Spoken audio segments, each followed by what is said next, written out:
Hey, love, and welcome to the All That You Deserve podcast, where we talk about all things life, wellness, money, and mindset. And I share real life moments with you as a 20 something. I'm your host, Caroline Astorga. Today, we're going to do something a little bit different. I'm going to go ahead and do a book review on a book I just finished. I listened to the audiobook. I have the physical copy of the book. It's called The Perfect Marriage, and we're going to get into it. This book completely rocked my world. I'm just baffled at how things ended up. Like, the ending, I didn't see coming at all. So let's get started. Before we start, I'm gonna have a little drink because this is a juicy book.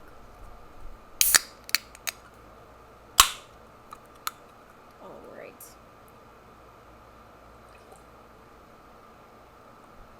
So good. Okay. This book is literally insane. Okay, so the author is Jeneva Rose. I hope I'm pronouncing that right. And it says his mistress is dead. His wife is his only hope. So basically what happens in the book. Okay, now spoilers are coming. I can't not talk about it. He has a crazy night with his mistress. In the beginning of the book, obviously it talks about his wife and him and their marriage. But then eventually he goes off to their lake house where he goes to be by himself and to write his book for inspiration. His wife works long hours, so obviously it's easy for him to cheat. And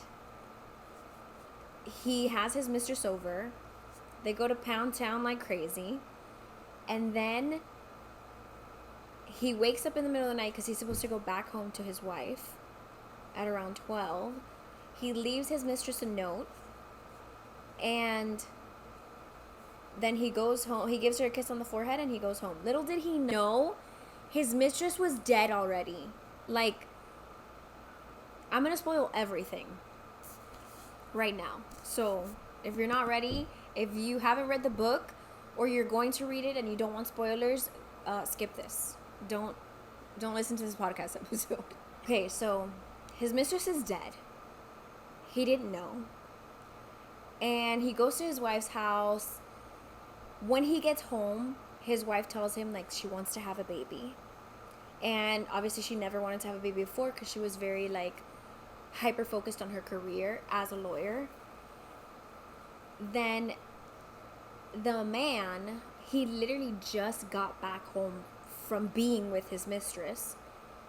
And he sleeps with his wife. Ugh. Gross. And so they go on and there's a lot of like character building. They introduce a lot of people, but then eventually what happens is that the husband is home by himself. If I remember correctly, I'm sorry. I've been listening to this audiobook for a span of like a week now. So if I remember correctly, he was home and the police come and arrest him in his house. When he gets arrested, he's told that his mistress is dead.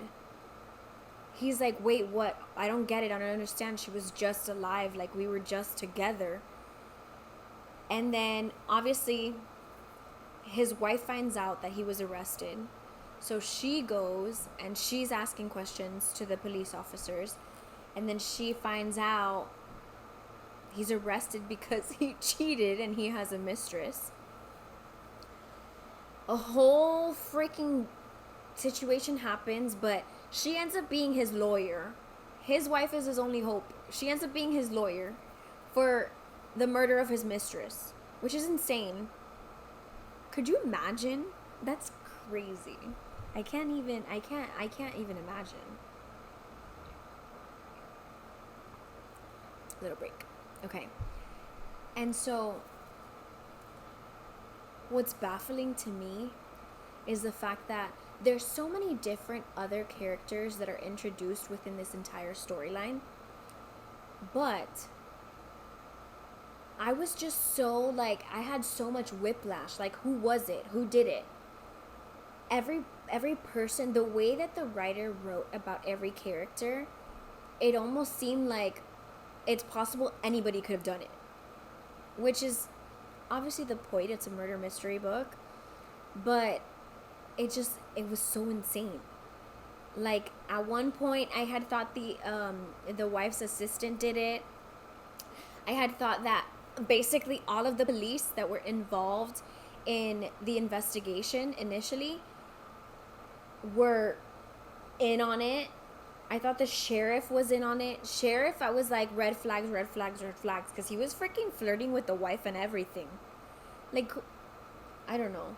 He even told her, the sheriff told her, like, I don't believe he did it. What sheriff is gonna say that? If a sheriff says that, like, he's sketchy. Why is he gonna admit that? Like, it's an ongoing investigation. Not profesh. Whatever. And then there was this douchey kind of guy, Deputy Hudson, and he was kind of metiche in all of the things that were happening, and he wanted to know what people would say. I was just like, what is this guy? Like, this guy is like a gnat. Like, he just keeps coming, and everybody's like, what are you doing? You're being sus. And then there was one other guy. Okay, so it turns out that the mistress has a crazy story. Supposedly, the mistress's name was, what was it? Kelly Summers, right? But it turns out that her real name was Jenna, but she had changed her name because, get this, Jenna had been on trial for murdering her husband. It's like a whole plot twist. Like, who really was this mistress girl? And is somebody from the ex-husband's family coming to get her? Or are they the ones that killed her? Or was it the cops? Or was it... Oh my God, I forgot to freaking mention. Guess who Kelly Summers, the mistress, guess who her husband is? Of course. He's a police officer. Scott. Scott is a police officer. Adam Morgan, which is the MMC of the entire book, and Sarah Morgan is the FMC of the book.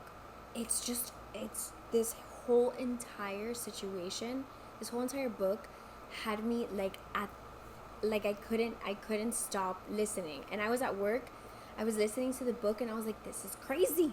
And I was telling everybody, like, you guys need to listen to this book. This book is insane. Adam Morgan gets with Kelly/Jenna, and Kelly/Jenna tells him that her husband Scott is... she doesn't disclose that he's a cop, but she discloses the fact that he's abusive, which is like another red flag. Like, you're like, okay, so Scott is the killer, right? So Scott is the killer. The assistant Anne becomes this, like, a suspect as well, because she had written a note behind, like, a photograph that she took of Adam, the MMC, cheating on his wife. And it was like a threatening note, like, tell her or else, or something like that. And so she was a suspect as well. Obviously, I told you the sheriff was really sketchy. Deputy Hudson was sketchy as hell. Always like a freaking gnat. Always there. Towards the end, they start to disclose, and they find out that this lawyer, Bob, which is a lawyer at Sarah, the FMC's job, he's a douche. They start to find out that Bob is actually the brother of Kelly/Jenna's ex-husband that was murdered. Oh my God, the question marks never stop. you're constantly like your head's on a swivel. Like who's gonna be the next suspect? I don't understand. And the ending, you never see coming. I feel like some people might have seen it coming because they're like, nah, no way. Like they're distracting us way too much. Like they're giving us too many people to look at. But long story short, you think every single person is the suspect until, and get this, oh my god, the poor man, he's put on trial. He's like, I'm not guilty, but right? He makes himself look so bad because at one point he was on house arrest, and then he fled that because he had found some evidence, and he was like, and did it. And he wanted to tell everybody, and he just couldn't wait, like a dummy. He left his house when he was on house arrest, and so he got arrested again, and he ended up in jail again. Not jail, but the holding cell again, and then he escaped from the holding cell. Like, who does that? You're on trial for murder, and you're gonna escape from house arrest and from the actual police station? Are you crazy? Which gets super crazy. Another person gets involved. She says she's a reporter and she wants to tell his story. Turns out she's not a reporter, she's a private investigator. I don't know what the point of, I think it was just like, add more freaking suspects. Okay? Jeneva had me, like, I don't even know what my name is anymore because I think I'm a suspect. Like, there was too many things happening. And then at the end, this poor guy is convicted. He's found guilty by the jury, right? After he's found guilty, he serves like, I don't know what it was, 8-10 years, and then he gets the death penalty. So he's going to die. The day before he dies, or the day he dies, his wife comes. Sarah comes and she says bye to him, and she like does this weird thing of like caressing his hand or tapping his hand or something. That part I didn't really understand why she did that. But it was like he was like, why is she doing this? And I was like, boy, I don't know why she's doing this. I don't understand what's going on.